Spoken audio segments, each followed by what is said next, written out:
اسلامی روایات کے مطابق جب حضرت ابراہیم اور ان کے بیٹے حضرت اسماعیل خانہ کعبہ کی تعمیر کر رہے تھے تو حضرت جبریل نے یہ پتھر جنت سے لا کر دیا، جسے حضرت ابراہیم نے اپنے ہاتھوں سے دیوار کعبہ میں نصب کیا۔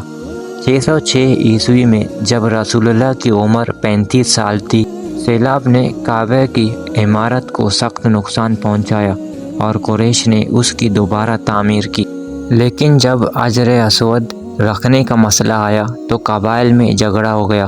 ہر قبیلے کی یہ خواہش تھی کہ یہ شہادت اسے ہی نصیب ہو۔ رسول اللہ نے اس جھگڑے کو طے کرنے کے لیے یہ طریقہ اختیار کیا کہ حجر اسود کو ایک چادر میں رکھا اور تمام سرداران قبائل سے کہا کہ وہ چادر کے کونے پکڑ کر اٹھائیں۔ چنانچہ سب نے مل کر چادر کو اٹھایا، اور جب چادر اس مقام پر پہنچی جہاں اس کو رکھا جانا تھا تو آپ نے اپنے مبارک ہاتھوں سے اس کو دیوار کعبہ میں نصب کر دیا۔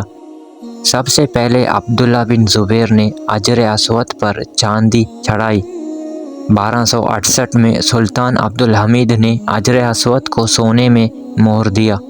1281 سلطان عبدالعزیز نے اسے چاندی سے مڑوایا۔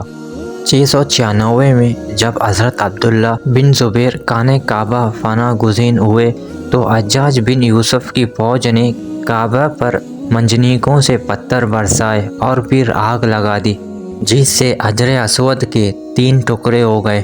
عباسی خلیفہ معتصم باللہ کے عہد میں ایک کرامتی سردار ابو طاہر حجر اسود اکھاڑ کر بحرین لے گیا اور 23 سال بعد فاطمیوں کی مداخلت کی بدولت بحری تاوان وصول کر کے واپس کیا۔ عبداللہ بن عمر بیان کرتے ہیں کہ میں نے نبی کریم صلی اللہ علیہ وسلم کو یہ فرماتے ہوئے سنا، بلا شبہ حجر اسود اور مقام ابراہیم جنت کے یاقوتوں میں سے یاقوت ہیں۔ اللہ تعالیٰ نے ان کے نور اور روشنی کو ختم کر دیا ہے۔ اگر اللہ تعالیٰ اس روشنی کو ختم نہ کرتا تو مشرق و مغرب کا درمیانی حصہ روشن ہو جاتا۔ حجر اسود زمین پر جنت سے اتارا ہے۔ حجر اسود عربی زبان کے 2 الفاظ کا مجموع ہے۔ حجر عربی میں پتھر کو کہتے ہیں اور اسود سیاہ اور کالے رنگ کے لیے بولا جاتا ہے۔ حجر اسود وہ سیاہ پتھر ہے جو کعبہ کے جنوب مشرقی دیوار میں نصب ہے۔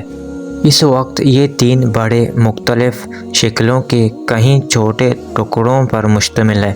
یہ ٹکڑے اندازہ 2.5 فٹ قطر کے دائرے میں جڑے ہوئے ہیں، جن کے گرد چاندی کا گول چکر بنا ہوا ہے۔ جو مسلمان حج یا عمرہ کرنے جاتے ہیں ان کے لیے لازم ہے کہ طواف کرتے ہوئے ہر بار حجر اسود کو بوسہ دیں۔ اگر ہجوم زیادہ ہو تو ہاتھ کے اشارے سے بھی بوسہ دیا جا سکتا ہے۔ حجر اسود دودھ سے بھی زیادہ سفید تھا، جسے اولاد آدم کے گناہوں نے سیاہ کر دیا ہے۔ نبی کریم صلی اللہ علیہ وسلم نے حجر اسود کے بارے میں فرمایا، اللہ کی قسم، اللہ تعالیٰ اسے قیامت کو لائے گا تو اس کی 2 آنکھیں ہوں گی جن سے یہ دیکھے، اور زبان ہوگی جس سے بولے، اور ہر اس شخص کی گواہی دے گا جس نے اس کا حقیقی استلام کیا۔